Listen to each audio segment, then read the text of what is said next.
अथ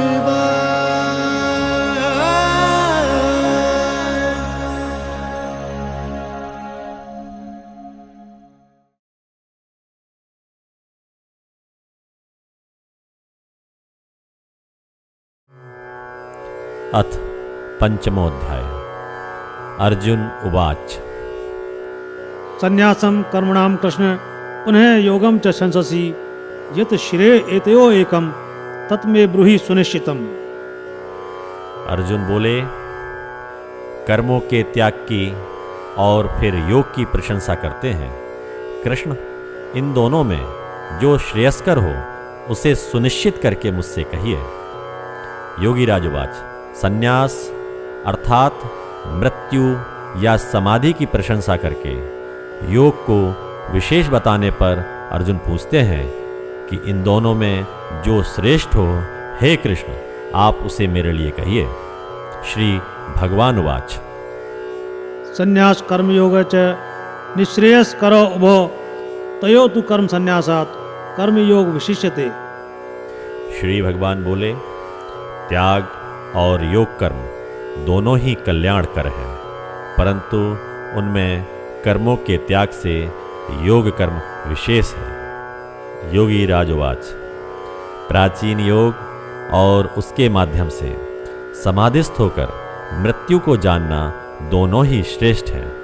समाधि मृत्यु के माध्यम से विराटता का परिचय कराने के कारण श्रेष्ठ है। यदि योग का अभ्यास समाधि में आसक्त व्यक्ति नहीं करेगा तो वह समाधि को भी उपलब्ध नहीं हो सकेगा। समाधि में स्थित होने का सोपान होने के कारण वह योग कर्म विशेष कहा जाता है। ज्ञेय स नित्य सन्यासी ये न द्वेष्टि न कांक्षति निर्द्वंद्व ही महाबाहो सुखम बंधात प्रमुच्यते। महाबाहो, जो ना किसी से द्वेष करता है ना आकांक्षा करता है, वह नित्य त्यागी ही समझने योग्य है। निर्द्वंद्व पुरुष सुखपूर्वक बंधन से मुक्त हो जाता है। योगी राजवाच। जो इस महान योग साधना के माध्यम से समाधिस्थ होकर मृत्यु से परे की विराट चेतना को जान पाए, ऐसे महान व्यक्ति, यह समस्त संसार उस अक्षर ब्रह्म की अभिव्यक्ति है जो यह जान जाते हैं, उनके लिए लौकिक आनंद और समाधि में कोई भेद नहीं रहता।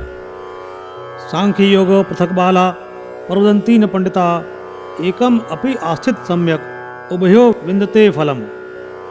बालक ही ज्ञान और योग को पृथक कहते हैं, पंडित नहीं। एक में भी सम्यक रूप से स्थित होना दोनों के फल को प्राप्त कर लेना है। योगी राजवाच। योगाभ्यास और उसके परिणाम समाधि को सामान्य व्यक्ति अलग अलग समझते हैं। वे नहीं जानते कि योग का अभ्यास करने वाला योगी ही उसके परिणाम समाधि को उपलब्ध होता है। यत् सांख्ये प्राप्ते स्थानम तत् योगे अपि गम्यते एकम सांख्यम च योगम च यह पश्यति स पश्यति। ज्ञानी जो स्थान प्राप्त करते हैं, योगी भी वहीं जाते हैं। जो ज्ञान और योग को एक देखता है वही देखता है। योगी राजवाच।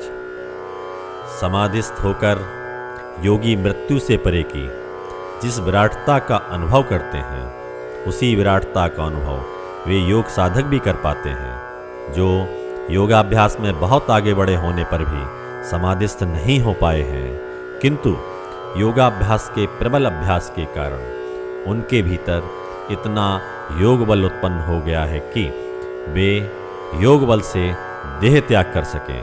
ऐसे योग साधक अंत समय में योग बल से देह त्याग कर मृत्यु के माध्यम से उसी विराटता को प्राप्त होते हैं जिस विराटता को समाधिस्थ हुए योगी देह के रहते हुए ही जान लेते हैं।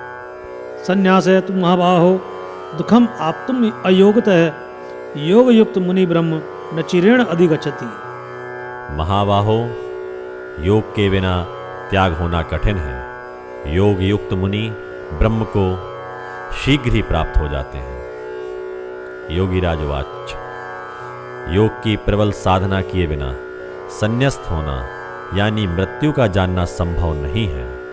योगाभ्यास के बल से जो योगी शरीर की सीमाएं पार कर जाते हैं, वे अपने मस्तिष्क की संपूर्ण विराटता के साथ ब्रह्म में स्थित हो जाते हैं। योग युक्त विशुद्धात्मा विजितात्मा जितेंद्रिय सर्वभूतात्मा भूतात्मा कुर्वन् अपि न लिप्यते। योग युक्त विशुद्धात्मा स्वयं को जीता हुआ जितेंद्रिय समस्त भूतों का आत्मा हुआ, वह कर्म करता हुआ भी उनसे लिप्त नहीं होता। योगीराज उवाच। योगी जब योग के अभ्यास के द्वारा अपने मस्तिष्क की समस्त क्षमताओं को जागृत कर स्वयं विराट हो जाता है और यह जान लेता है कि यह समस्त जगत उस काल स्वरूप विराट की ही अभिव्यक्ति है, उस समय वह मात्र अन्यों को प्रेरणा देने के लिए कर्म करता हुआ भी उन कर्मों से परे ही रहता है। न एव किंचित करोमि इति युक्त मन्येत तत्ववेत् पश्यन् श्रवण स्पर्शन जिघ्रन अश्नन गच्छन स्वपन श्वसन प्रलपन विसर्जन ग्रहण उन्मिशन निमिशन अपि इंद्रियाणि इंद्रियार्थेषु वर्तन्ते इति धारयन्। तत्व को जानने वाला योगी देखता हुआ, छूता हुआ, सूंघता हुआ, चलता हुआ, सोता हुआ, श्वास लेता हुआ, बोलता हुआ, त्याग करता हुआ, ग्रहण करता हुआ तथा आँखों को खोलता और बंद करता हुआ भी सभी इंद्रियां इंद्रियों के अर्थ में व्यवहार कर रही हैं, ऐसा समझता हुआ मानता है कि मैं कुछ नहीं करता हूँ। योगीराज उवाच। ऐसा महापुरुष मानो देखता हुआ भी नहीं देखता, सूंघता हुआ भी नहीं सूंघता, स्पर्श करता हुआ भी स्पर्श नहीं करता, भोजन करता हुआ भी कुछ नहीं खाता, गतिमान होता हुआ भी स्थिर सा लगता है, श्वास लेता हुआ भी श्वास नहीं लेता और अपने मस्तिष्क के माध्यम से समस्त इंद्रियों का उपयोग करता हुआ भी उनके पीछे की विराटता में स्थित हुआ, कुछ करते हुए भी कुछ नहीं करता। ब्रह्मणि आधाय कर्माणि संगम त्यक्ता करोति यः लिप्यते न स पापेन पद्म पत्रम इव अम्बसा। ब्रह्म में समस्त कर्मों को अर्पित कर और आसक्ति को त्याग कर जो कर्म करता है, वह जल में कमल पत्र की भांति पाप से लिप्त नहीं होता। योगीराज उवाच। ऐसे योगी इंद्रिय, मन और बुद्धि का आधार विराट मस्तिष्क है, जो शरीर के माध्यम से व्यक्त हो रहा है, ऐसा जानकर स्वयं में स्वयं के द्वारा संतुष्ट रहते हुए और समस्त दृश्यमान जगत को अक्षर ब्रह्म की अभिव्यक्ति देखते हुए मानो होते हुए भी नहीं होते और विराटता में स्थित हो जाने के बाद अव्यक्त विराटता को जानने की भी आसक्ति जिसकी समाप्त हो गई है, ऐसा महान व्यक्ति फिर अज्ञान और सीमितता के पाप से लिप्त नहीं होता। कायेन मनसा बुद्धया केवले इंद्रिये अपि योगिन कर्म कुर्वन्ति संगम त्यक्ता आत्मशुद्धये। योगी आसक्ति त्याग कर शरीर, मन, बुद्धि और इंद्रियों द्वारा केवल आत्मशुद्धि के लिए कर्म करते हैं। योगीराज उवाच।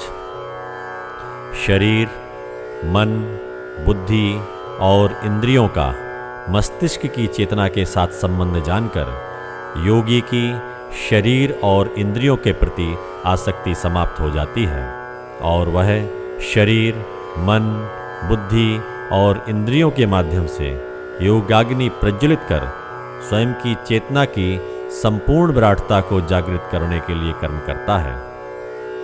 युक्त कर्म फलम तक्ता शांतिम आपनोति नैष्ठिकीम अयुक्त काम कारेण फले सक्त निबंधते। योग युक्त कर्म फल त्याग कर नैष्ठिक शांति को प्राप्त होते हैं। अयुक्त पुरुष फल की कामना से आसक्त होकर बंध जाते हैं। योगीराज उवाच।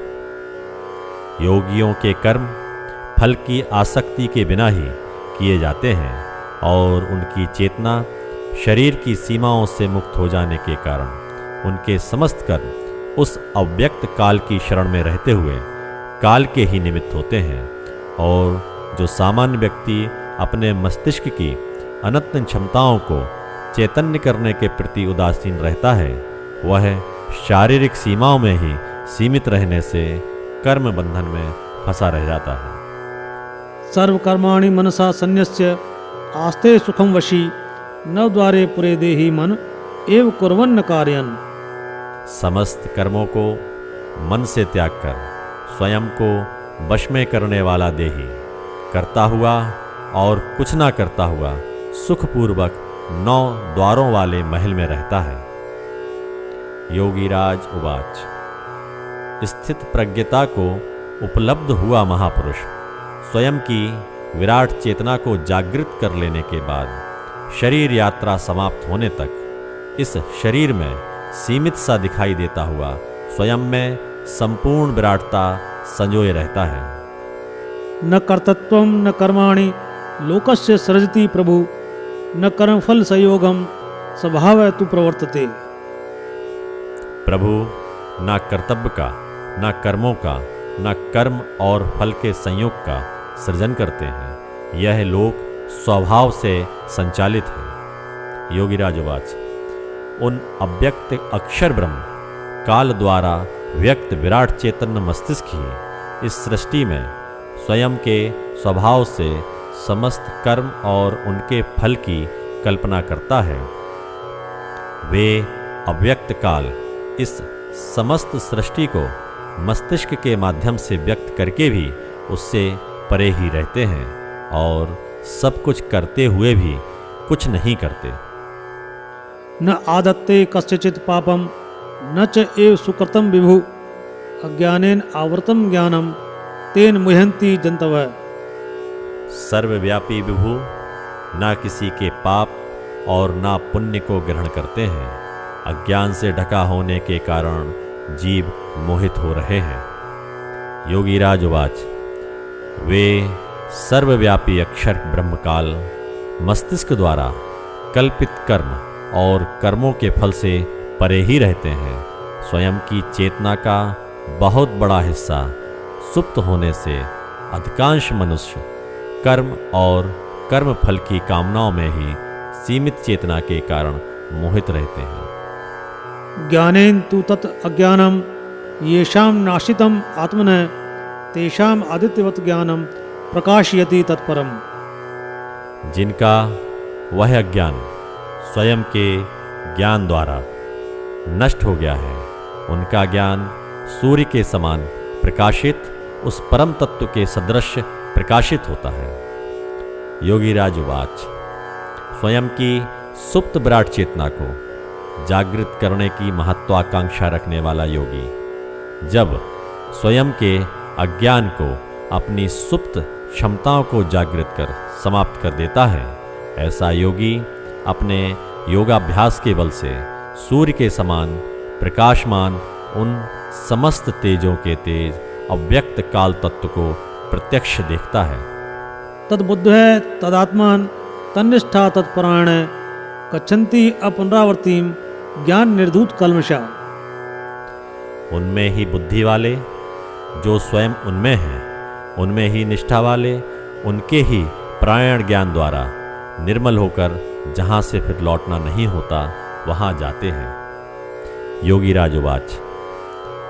उन सूर्य के समान वर्ण वाले समस्त तेजों के तेज काल ब्रह्म को जानकर उनमें ही अपनी समस्त चेतना केंद्रित कर देने वाले योगी काल की शरण में रहते हुए ज्ञानाग्नि से निर्मल हुई चेतना के साथ मृत्यु के माध्यम से उन विराट प्रचंड तेजोमय काल के साथ एकाकार हो जाते हैं और एक बार मरकर पुनः जन्म न लेने से फिर कभी नहीं मरते। विद्या विनय संपन्ने ब्राह्मणे गवि हस्तिनी शनि च एव स्वपाके च पंडिता समदर्शन। विद्या के विनय से संपन्न ब्राह्मण को, गाय को, हाथी को, कुत्ते को और चांडाल को पंडित समान देखते हैं। योगीराज उवाच। इस पुरातन योग का अभ्यास करते हुए स्वयं की संपूर्ण चेतना जागृत कर उस तेजोमय काल को तत्व से जान लेने वाले महान व्यक्ति जान जाते हैं कि समस्त दृश्यमान जगत उन काल से ही अभिव्यक्त हुआ है। ऐसे स्थित प्रज्ञ महापुरुषों की दृष्टि में समाधिवान पुरुष, ज्ञानी, अज्ञानी, समस्त जीव जंतु, समस्त प्राणी काल परमेश्वर की अभिव्यक्ति होने से समान होते हैं। इहि एव ते जित सर्ग येषां साम्ये स्थितं मन निर्दोषम ही समम ब्रह्म तस्मात् ब्रह्मणि ते स्थिता। यह संसार उन्होंने जीत लिया है जिनका मन समत्व में स्थित है, इससे ब्रह्म में स्थित है, क्योंकि ब्रह्म निर्दोष और सम है। योगी राजवाच, जो योग साधक शरीर के रहते हुए ही शरीर में योगाग्नि प्रज्वलित कर उसमें स्वयं की आहुति देकर शरीर की सीमाओं के परे के विराट चेतन तत्व काल को जान जाते हैं, वे स्वयं की चेतना विराट हो जाने से मानो समस्त संसार को जीते हुए होते हैं। यह दृश्यमान जगत उस परम चेतना काल से ही व्यक्त हुआ है। जो योग साधक उस काल तत्व को जान जाते हैं, वे उस काल के साथ एकाकार होकर मानो समस्त विश्व की आत्मा हो जाते हैं।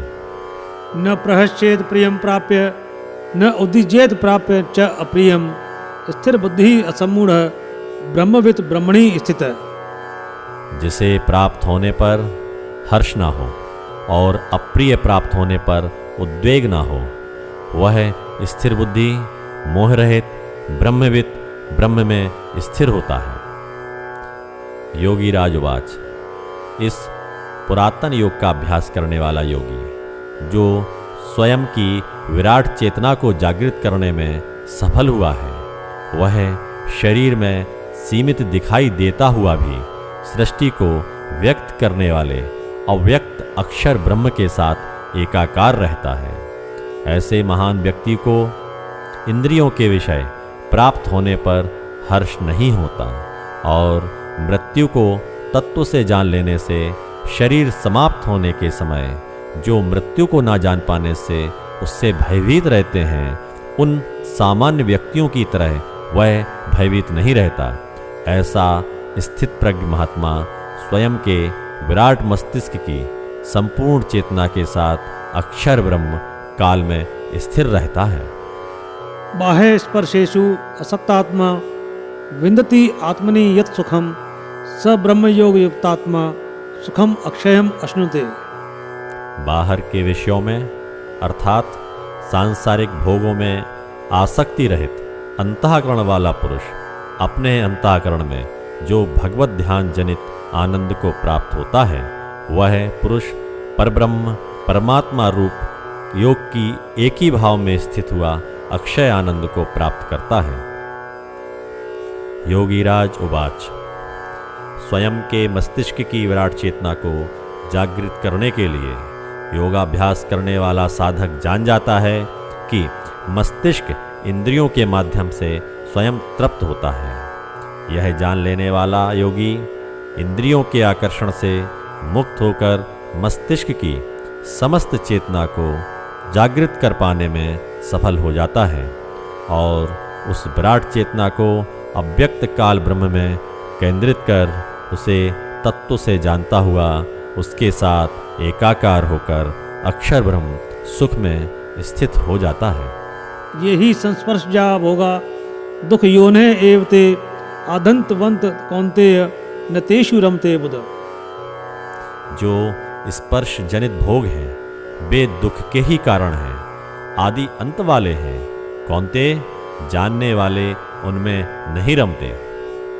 योगीराज उवाच, जो सामान्य व्यक्ति अपने मस्तिष्क की अधिकांश क्षमताओं के सुप्त रहने के कारण इंद्रियों और उनके माध्यम से होने वाले भोगों को ही प्रधान समझते हैं, वे मृत्यु उपस्थित होने पर शरीर छूटने के भय से महान दुखी होते हैं और जो योगाभ्यास के माध्यम से मृत्यु को जान गए हैं, वे महापुरुष फिर शरीर की सीमाओं में नहीं बंधते।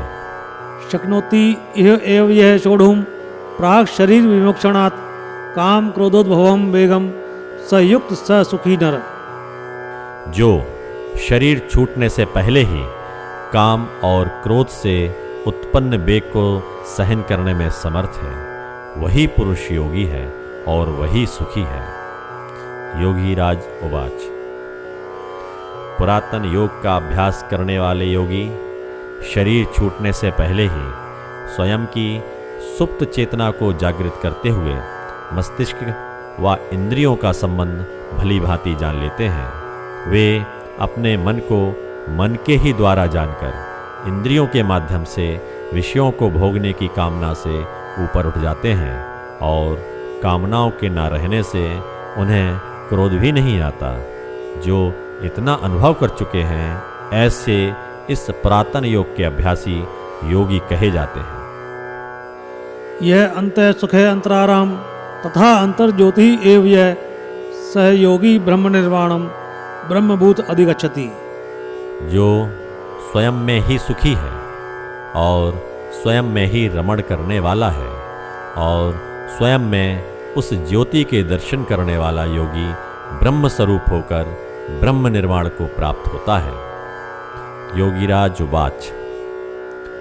जो स्वयं की अनंत क्षमताओं का आभास पाकर उन्हें जागृत करने के लिए स्वयं के शरीर में योगाग्नि प्रज्वलित करता है और स्वयं के द्वारा स्वयं की अनंत चेतना को जागृत कर स्वयं में ही उस प्रचंड तेजोमय समस्त तेजों के तेज काल ब्रह्म की ज्योति का साक्षात दर्शन करता है, ऐसा योगी उस विराट अक्षर ब्रह्म काल के साथ स्वयं की चेतना को एकाकार करता हुआ देह की सीमाएं पार कर स्वयं विराट हो जाता है। लभन्ते ब्रह्म निर्वाणम ऋषय क्षीण कल्मषा छिन्न द्वैधा यतात्मान सर्वभूत हिते रता। जिनके पाप नष्ट हो गए हैं, जिनकी दुविधा समाप्त हो गई है, समस्त प्राणियों के हित में रत स्वयं में युक्त ऋषि ब्रह्म निर्माण को प्राप्त होते हैं। योगीराज उवाच। उस परम ज्योति का साक्षात्कार करके सीमित चेतना के पाप समाप्त हो जाते हैं और स्वयं के भीतर ही उस काल तत्व को जानकर स्वयं में ही स्थित हुआ ऋषि उस अक्षर ब्रह्म के साथ एकाकार हो जाता है। काम क्रोध वियुक्तानाम यतिनाम यत चेतसाम अभितः ब्रह्म निर्वाणम वर्तते विदितात्मनाम। काम क्रोध से रहित युक्त चित्त वाले यति जो स्वयं को जानने वाले हैं, ब्रह्म में युक्त हुए व्यवहार करते हैं। योगीराज उवाच। पुरातन योग कर्म का अभ्यास करते हुए स्वयं की सुप्त विराट चेतना को जागृत कर स्वयं के शरीर की सीमितता से जिनकी चेतना मुक्त हो गई है, ऐसे स्थित प्रज्ञ महापुरुष चेतना के विराट हो जाने से उस अव्यक्त तत्व को इस समस्त सृष्टि में अव्यक्त हुआ देखते हुए मुक्त विचरण करते हैं।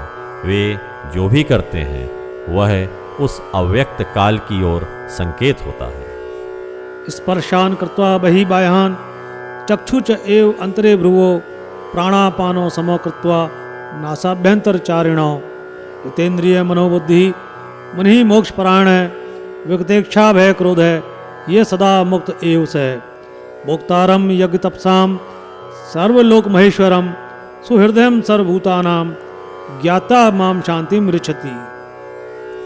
वाह स्पर्श को बाहर ही रखता हुआ नेत्रों को भ्रू मध्य में स्थित करके नासिका में विचरने वाले प्राण और अपान को समान करके जो संयत इंद्रिय मन बुद्धि वाला मोक्ष प्राण मुनि इच्छा भय क्रोध से मुक्त हो व्यवहार करता है, वह सदा मुक्त ही है और मुझको यज्ञ और तपों का भोगने वाला समस्त लोकों का महान ईश्वर तथा समस्त प्राणियों के हृदय में स्थित जानकर शांति को प्राप्त होता है। योगीराज उवाच। महान परिणाम देने वाले उस गुप्त पुरातन योग के प्रथम क्रम ब्रह्म ग्रंथि भेद की साधना के परिणाम को भगवान श्री कृष्ण स्पष्ट रूप से बता रहे हैं। खेचरी मुद्रा में स्थित होकर नेत्रों और दृष्टि को भ्रू मध्य में स्थित करके प्राण व अपान को विशेष प्राणायाम से समान कर जो साधक योगाभ्यास में स्थित होता है वह इंद्रियों से परे मन और बुद्धि को यथार्थता जान लेता है। उसकी चेतना विराट होकर शरीर की सीमाएं पार कर जाती है और विराट मस्तिष्क की असीम सीमा को स्पर्श करने लगती है। ऐसा महापुरुष चेतना के विराट हो जाने के बाद शारीरिक सीमाओं से मुक्त होता है। इस प्रकार शारीरिक सीमाओं को पार कर जाने वाला योगी स्वयं के शरीर में योगाग्नि प्रज्वलित कर स्वयं की ही उसमें आहुति देता हुआ इस योग यज्ञ के परिणाम की ओर बहुत आगे बढ़ा हुआ समस्त लोकों के आधार सृष्टि को व्यक्त करने वाले जो समस्त प्राणियों के हृदय में निवास करने से वासुदेव कहे जाते हैं उन्हें जानकर शांत हो जाता है। ओम तत्सदिति श्रीमद्भगवद गीता सूपनिषिष्टु ब्रह्म विद्यायाम योग शास्त्रे श्री कृष्णार्जुन संवादे संन्यास योगो नाम पंचमो अध्याय। ओम तत्सत। ब्रह्म विद्या एवं योग शास्त्र श्रीमद्भगवद गीता उपनिषद में श्री कृष्ण और अर्जुन का संवाद संन्यास योग नामक 5वां अध्याय समाप्त।